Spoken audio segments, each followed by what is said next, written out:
और आपकी पोशाक से शायद परिचित हो रहा है कि आपने कुछ खोया है। और ये सदन के साथ साथ मैं भी आपकी इस दुख की घड़ी में सहानुभूति प्रकट करता हूँ।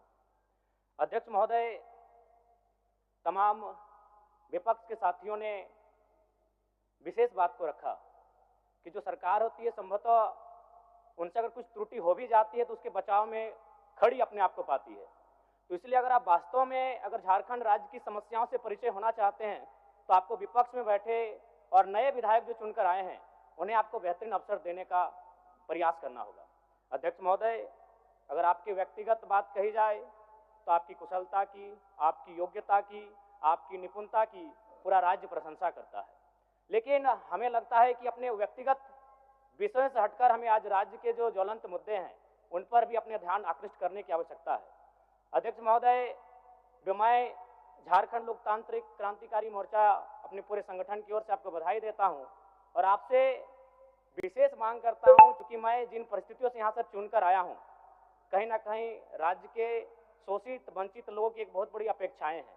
इसलिए जिस दृष्टि से आप सत्ता पक्ष को देखेंगे, जिस दृष्टि से आप विपक्ष को देखेंगे, उसी दृष्टि से मुझे भी और मेरी पार्टी की ओर से मुझे बात रखने का अवसर दिया जाएगा। मैं आपसे ये मांग करता हूं, क्योंकि आज जो हमें बात को रखने का अवसर दिया गया है ये बधाई है।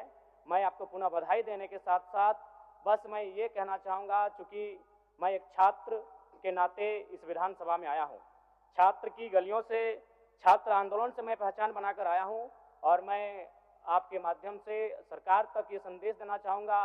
अभी सीरियल के मामले को लेकर झारखंड के लाखों अभ्यर्थी सड़कों पर हैं। आप सदन से बाहर एक बार उनसे मिलें, वो आपके ही बच्चे हैं, इस राज्य के बच्चे हैं और आप उनको संतुष्ट करें, आप उनसे मिलें, उनसे बातचीत करें और इस समस्या का निदान करने का प्रयास करें। और चूंकि मैं एक विधानसभा से भी आता हूं, तो मैं आपको अपने विधानसभा के संदर्भ में ये कहना चाहूँगा, मेरा विधानसभा जो कि परासनाथ की तराइयों में आता है, वहाँ जो लोगों की समस्याएं हैं वह मूलतः शिक्षा और प्रवास को लेकर हैं। तो आपसे हमारी मांग होगी कि वहाँ शैक्षणिक हब में हमारे विधानसभा को तब्दील किया जाए। और साथ ही जो प्रवास की समस्या है, मैं इसलिए इस विषय को कहूँगा, मैं थोड़ा समय लेकर, कि आज देखिए इस सदन की बात करें तो कहीं ना कहीं हम लोग एक परिवार हैं और परिवार के नाते आज इस सदन में बैठे हैं।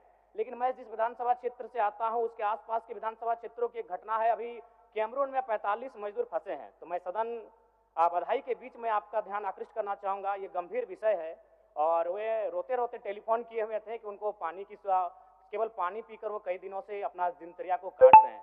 तो मैं आपसे चाहूँगा कि इस विषय को गंभीरतापूर्वक लें और उस दिशा में आगे बढ़ें और इस राज्य का 24 वर्षों का ये राज्य, उस राज्य को हम लोग आगे कैसे लेकर जाएं, हमारी क्या भूमिका होगी, उसमें सदैव आपके साथ खड़े हैं। पुनः आपसे यही कहेंगे कि हमें समान अवसर दिया जाएगा अपनी बातों को रखने का। बड़ी उम्मीदों के साथ हम लोग यहाँ तक आए हैं। पुनः आपको माननीय अध्यक्ष चुने जाने पर बहुत बहुत बधाई, बहुत बहुत शुभकामनाएं। और साथ ही साथ आपने जो शायद अपने पिता को खोया है, पुनः उसके प्रति हम ढांढस, शोक, संवेदना व्यक्त करते हैं। धन्यवाद। जोहार। झारखंड के तमाम शहीदों को नमन, वंदन। जय झारखंड, जोहार झारखंड। माननीय मुख्यमंत्री